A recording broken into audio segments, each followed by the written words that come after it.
శ్రీమాత్రే నమః. అమ్మవారికి బలిగా గుమ్మడికాయను సమర్పిస్తూ ఉంటాము. ఇంకా నిమ్మకాయ దండలు వేసి అర్పిస్తూ ఉంటాము. నిమ్మకాయ దండలు అమ్మవారికి ఎందుకు వేస్తారు? లక్ష్మీదేవి సరస్వతీదేవికి ఇలా నిమ్మకాయ దండలు వేసే ఆచారం కనిపించదు. కానీ శక్తి ఆలయాల్లో, గ్రామదేవతల ఆలయాల్లో ఈ ఆచారం కనిపిస్తుంది.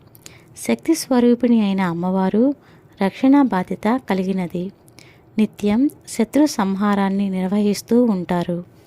లయకారునికి శక్తి కథ మాతా కాలస్వరూపమై దుష్ట శక్తుల పాలిట సింహస్వప్నమైన దేవికి తామస గుణం ఉంటుంది.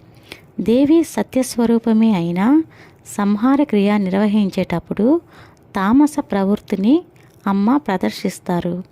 ఆ దేవి స్వరూపాలైన గ్రామాలకు రక్షణగా కాపలా కాసే గ్రామ దేవతలు కూడా రాత్రిపూట సంచారం చేస్తూ దుష్ట శిక్షణ చేస్తారు. అటువంటి వీరత్వానికి ప్రతిబింబించేదే ఈ నిమ్మకాయ దండలు.